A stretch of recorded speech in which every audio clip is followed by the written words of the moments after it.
ಸ್ನೇಹಿತರೆ ನಮಸ್ಕಾರ. ಮೇ 20, 2025ರಂದು ಇಂದೋರ್ ಮಧ್ಯಪ್ರದೇಶ್ ಭಾಗದಿಂದ ಮೇಘಾಲಯದ ಶಿಲಾಂಗ್ಗೆ ಒಂದು ನವ ದಂಪತಿಗಳಿಂದ 2 ಫ್ಲೈಟ್ ಟಿಕೆಟ್ ಬುಕ್ ಆಗ್ತವೆ. ಆದರೆ ಯಾವುದೇ ರಿಟರ್ನ್ ಟಿಕೆಟ್ ಬುಕ್ ಆಗಿರುವುದಿಲ್ಲ. ಇದಾದ ಕೆಲವು ದಿನಗಳ ನಂತರ ಅಂದರೆ ಜೂನ್ 2, 2025ರಂದು ಮೇಘಾಲಯದ ಶಿಲಾಂಗ್ ಕಣಿವೆಗಳ ನಡುವೆ ಒಂದು ಶವ ಪತ್ತೆಯಾಗುತ್ತೆ. ಆ ಶವ ಯಾರ್ದು? ಆ ನವ ದಂಪತಿಗಳಿಗೆ ಏನಾಯ್ತು ಎನ್ನುವ ರಹಸ್ಯ ಕಥೆಯನ್ನ ನಾವು ಹೇಳ್ತಾ ಇದ್ದೇವೆ. ಒಂದು ರಹಸ್ಯ ಕಥೆಗೆ ಸ್ವಾಗತ ಫ್ರೆಂಡ್ಸ್.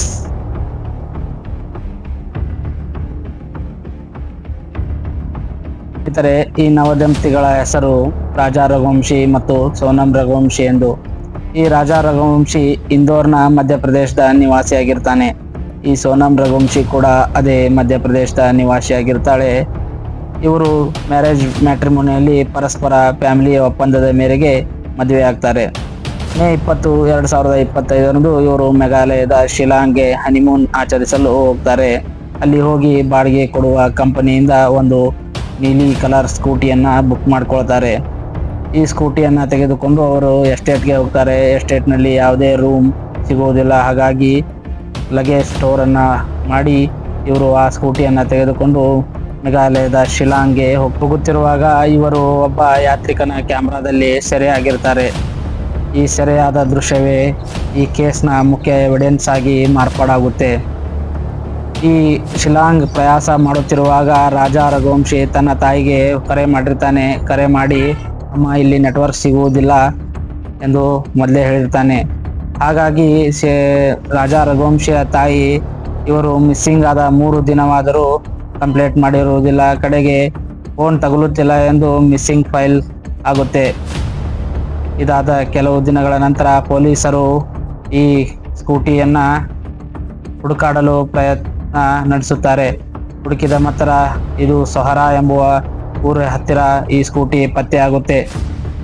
ಸ್ನೇಹಿತರೆ, ನಮ್ಮ ದೇಶದಲ್ಲಿ ಈ ಥರ ಬಾಡಿಗೆ ಕೊಡುವ ಸ್ಕೂಟಿಯಲ್ಲಿ ಒಂದು ಡಿಜಿಟಲ್ ಯಂತ್ರವನ್ನು ಏರ್ಪಡಿಸಿರ್ತಾರೆ. ಆ ಯಂತ್ರ ಕೆಲಸ ಏನಪ್ಪ ಎಂದರೆ ಅದು ಲೊಕೇಶನ್ ಟ್ರ್ಯಾಪ್ ಆಗಿರುತ್ತೆ.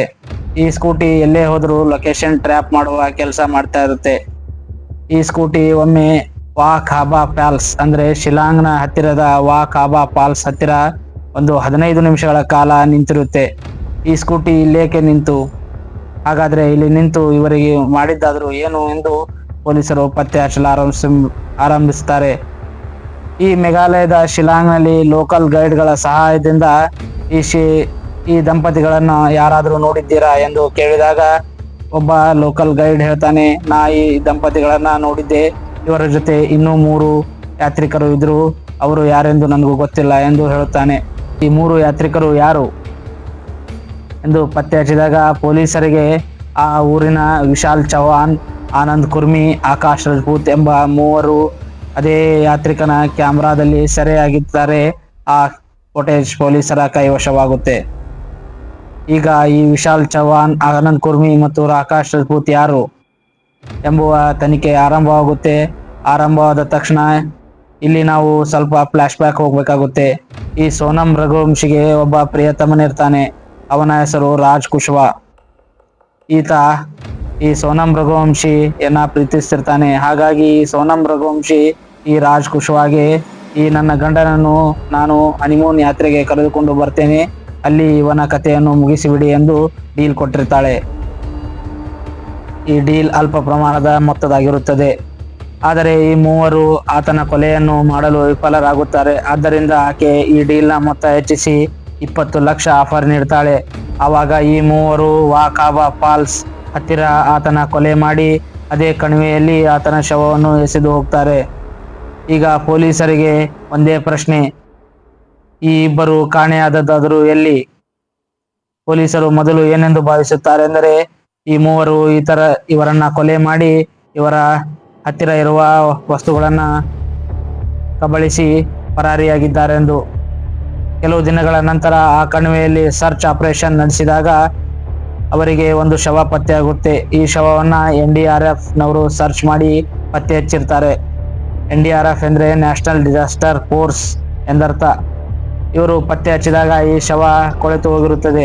ಆದರೆ ಇವನ ಕೈಯಲ್ಲಿರುವ ವಾಚ್ ನೋಡಿ ಇವರ ಅಂದರೆ ರಾಜಾ ರಘುವಂಶಿಯ ಅಣ್ಣ ಪತ್ತೆ ಹಚ್ತಾನೆ, ಇದು ನಮ್ಮ ತಮ್ಮನದೇ ಬಾಡಿ ಎಂದು. ಕಡೆಗೆ DNA ಮ್ಯಾಚ್ ಮಾಡಿದಾಗ ಗೊತ್ತಾಗ್ತದೆ. ಸೊ ಈಗ ಪೊಲೀಸರಿಗೆ ಇನ್ನೊಂದು ಪ್ರಶ್ನೆ ಎಂದರೆ, ಈ ಸೋನಂ ರಘುವಂಶಿ ಎಲ್ಲಿ ಎಂದು. ಈ ಸೋನಂ ರಘುವಂಶಿ ಕಾಣೆಯಾಗಿರ್ತಾಳೆ ಮತ್ತು ಅದೇ ಕಣಿವೆಯ ಹತ್ತಿರ ಪೊಲೀಸರಿಗೆ ಒಂದು ಮಹತ್ವವಾದ ಕುರು ಸಿಗುತ್ತೆ. ಆ ಕುರು ಎಂದರೆ ಒಂದು ಮಚ್. ಅಂದರೆ ನಮ್ಮ ಕನ್ನಡದಲ್ಲಿ ನಾವು ಹೇಗೆ ಮಚ್ಚು ಅಂತೇವೆ, ಅದೇ ತೀರ ಇಂಗ್ಲಿಷ್ನಲ್ಲಿ ಮಚೂಟ್ ಅಂತೇವೆ. ಆ ಕುರು ಪತ್ತೆ ಆದಾಗ ಪೊಲೀಸರಿಗೆ ಈ ಕುರು ಇಲ್ಲಿ ಲೋಕಲ್ನಲ್ಲಿ ಎಲ್ಲಿಯೂ ತಯಾರಾಗುವುದಿಲ್ಲ. ಹಾಗಾದ್ರೆ ಇದು ಎಲ್ಲಿಗೆ ಬಂತು ಎನ್ನುವ ಪ್ರಶ್ನೆ ಆದಾಗ, ಇದನ್ನು ಹುಡುಕಿಕೊಂಡು ಹೋದಾಗ ಅವರಿಗೆ ಗೊತ್ತಾಗುತ್ತೆ, ಈ ಮೂವರು ಅಂದರೆ ವಿಶಾಲ್ ಚೌಹಾಣ್ ಈ ಮಚ್ಚನ ಪ್ರಯೋಗವನ್ನ ಮಾಡಿರ್ತಾನೆ, ಇವನು ಎಲ್ಲೇ ಖರೀದಿಸಿದ್ದಾನೆ ಇದನ್ನು ಎಂದು.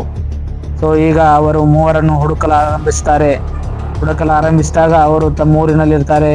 ಅವರು ಅಲ್ಲಿ ಪೊಲೀಸರ ಕೈವಶವಾದಾಗ ಅವರು ಮೂವರು ಒಪ್ಪಿಗೆಯನ್ನ ಪೊಲೀಸರು ತೆಗೆದುಕೊಂಡಾಗ ಗೊತ್ತಾಗ್ತೈತಿ, ಈ ಡೀಲನ್ನು ಅವರಿಗೆ ರಾಜ್ ಕುಶ್ವಾ ಎನ್ನುವನು ಕೊಟ್ಟಿರ್ತಾನಂದ್ರೆ. ಹಾಗಾದ್ರೆ ಈ ರಾಜ್ ಕುಶ್ವಾ ಎಲ್ಲಿ? ಈ ರಾಜ್ ಕುಶ್ವಾ ಇಂದೋರ್ನಲ್ಲಿ ಈ ರಾಜಾ ರಘುವಂಶಿಯ ಮತ್ತು ಸೋನಂ ರಘುವಂಶಿಯ ಫ್ಯಾಮಿಲಿಯ ಆಪ್ತನಾಗಿದ್ದು, ಈತ ರಾಜಾ ರಘುವಂಶಿಯ ಅಂತ್ಯ ಸಂಸ್ಕಾರವನ್ನ ಮಾಡಿ ಯಾರಿಗೂ ಗೊತ್ತಿಲ್ಲದ ಹಾಗೆ ಅಲ್ಲಿಯೇ ಊರಲ್ಲಿ ನನಗೇನು ಗೊತ್ತಿಲ್ಲ ಎನ್ನುವ ಹಾಗೆ ಇರ್ತಾನೆ. ಸೊ ಈಗ ಸೋನಂ ರಘುವಂಶಿ ಎಲ್ಲಿ ಎಂದು ನಮ್ಮೆಲ್ಲರ ಪ್ರಶ್ನೆ. ಈ ಸೋನಂ ರಘುವಂಶಿ ಏನ್ ಮಾಡಿರ್ತಾಳೆ ಅಂದ್ರೆ, ಈಕೆ ರಾಜಾ ರಘುವಂಶಿಯ ಜೊತೆಗೂಡಿ ಈ ಪ್ಲಾನ್ ಅನ್ನ ತಯಾರಿಸಿ ಇವಳು 4 ರಾಜ್ಯಗಳ ನಿರಂತರ ಪ್ರಯಾಣ ಮಾಡಿ ಕಡೆಗೆ ಇಂದೋರ್ನ ಒಂದು ಫ್ಲಾಟ್ ನಲ್ಲಿ ಅಡಗಿಕೊಂಡಿರ್ತಾಳೆ. ಈ ಫ್ಲಾಟ್ನ ಓನರ್ ಕೂಡ ಇವರೊಟ್ಟಿಗೆ ಕೈ ಜೋಡಿಸಿರ್ತಾನೆ.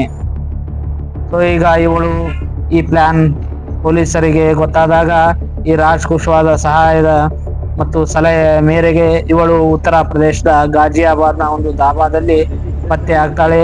ಅಲ್ಲೇ ಇವಳು ಒಂದು ನಾಟಕೀಯ ದೃಶ್ಯವನ್ನ ಮಾಡ್ತಾಳೆ. ಏನೆಂದ್ರೆ, ಈ ಮೂವರು ನನ್ನನ್ನು ಕಿಡ್ನಾಪ್ ಮಾಡಿ ನನ್ನನ್ನು ಹೊಡೆದು ನಾನು ಇಲ್ಲಿ ಬಿಟ್ಟು ಹೋಗಿರ್ತಾರೆ, ನಾನು ಅವರಿಂದ ತಪ್ಪಿಸಿಕೊಂಡು ಬಂದಿದ್ದೇನೆಂದು ಇವಳು ಹೇಳುತ್ತಾಳೆ.